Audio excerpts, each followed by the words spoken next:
Now, today marks the 33rd anniversary of Chinese troops opening fire to end the student-led unrest in and around the square.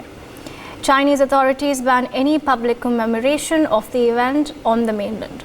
U.S. Secretary of State Antony Blinken said, and I quote, "The efforts of the victims of China's bloody crackdown on pro-democracy demonstrators in and around Tiananmen Square 33 years ago will not be forgotten."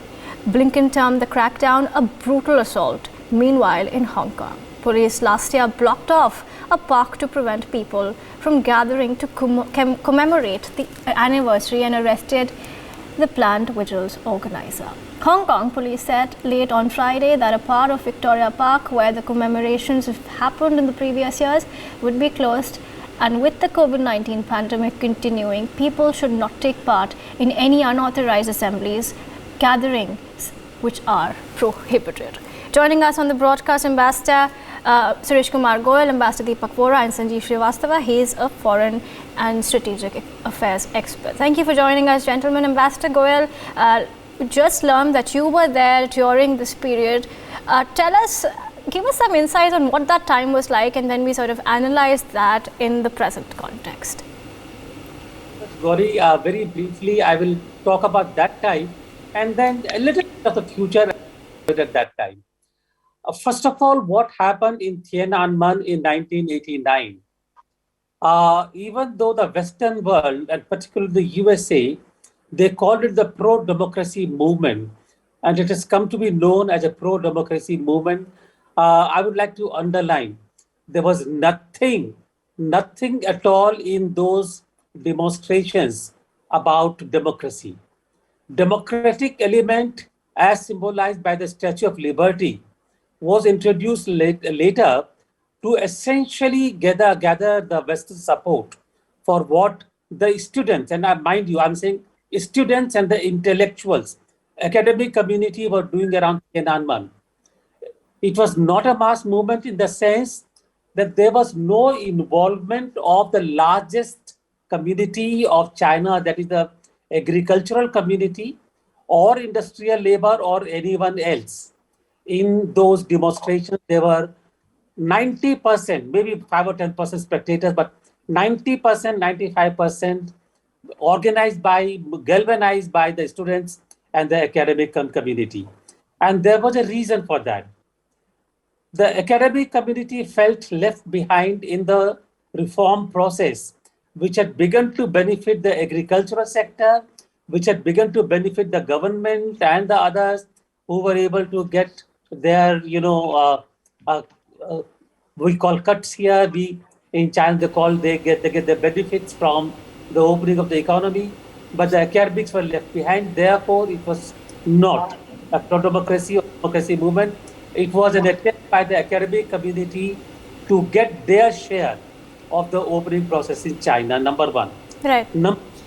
The Chinese government, who had no experience of dealing with mass movements of this kind except the Cultural Revolution time, they used brute force, which was not needed to my mind. I was seeing there when they were using the firepower to repel, to push away the students and the academics. There was no need for that, but they used huge firepower, brought in the tanks, which actually made the situation worse. Number three, and I'm coming to Antony Blinken's statement, even though you didn't ask me for it. The point is that after 1989, who is responsible for China's rapid economic growth? USA and Europe, but largely the USA. But for the USA support, China would not have become the member of the WTO. But for the US government, all these multinationals who have gone to China after 1989, despite the human rights UN cry, pro-democracy UN cry, China would not have become the factory of the world. But for the American economic power, China would not be able to scoop its thumb at the world community today and say, you go and do what you want. Right. We are Right. So, sorry to interrupt you. We have limited time, sir.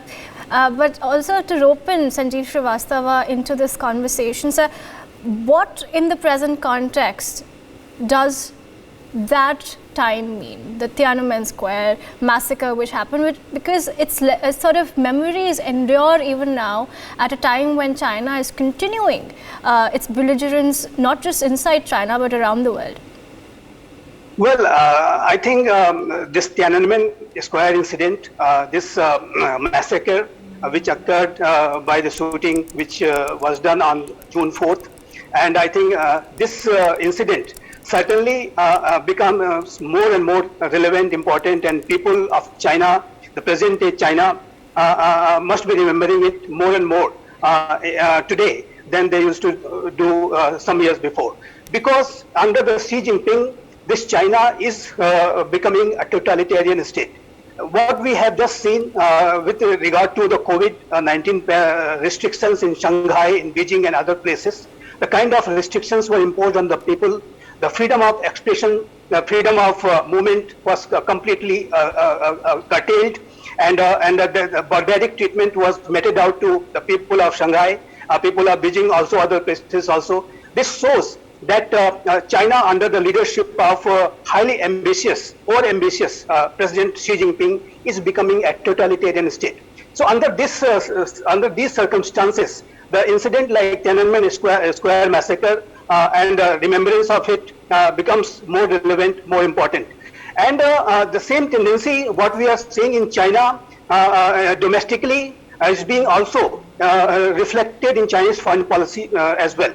In the entire 2 years of COVID-19 pandemic, the transition phase which the entire world went through, the kind of authoritarian character Chinese foreign policy demonstrated, Chinese security policy demonstrated, be it in the South China Sea, in the Indo-Pacific region, on India-China border areas, we have had a very long face-off during this transition phase. Elsewhere in the world, where China has attempted to exploit the entire, the bad, tough situation of the COVID-19 pandemic for its own, ambitions, for its own advantages, be it a strategic advantage or economic advantage. So China is attempting to impose its will, its authoritarian way of doing things in other places of the world. Domestically, it is becoming totalitarian, and Chinese society is currently a kind of a surveillance society. Very heavy surveillance is imposed on everybody. I think that is a reality of life. Opposition leaders are behind bars. Many of the leaders, those who are behind bars, are being given a barbaric treatment. If you look at the condition of those activists belonging to the Falun Gong, this sect, and the kind of reports come from various jails of China, that even their organs are taken out from their body after killing them, etc., etc. So all sorts of human rights violations are being done. The similar treatment is being meted out to Xinjiang province against the Muslim population there, against the Buddhists in Tibet. So all sorts of places, and rightly you mentioned about the Hong Kong. Right. In Hong Kong, what is being done by China is a clear reflection of the incident which had happened in 1989 in Tiananmen Square. And the same kind of dealings current Chinese government is doing against the people of Taiwan. Right. So I think in China, freedom of expression, which is a basic human right, freedom of movement, freedom of saying things, stating your comfort, discomfort, etc., should be allowed. For more such videos, subscribe to the NewsX YouTube channel, hit the bell icon.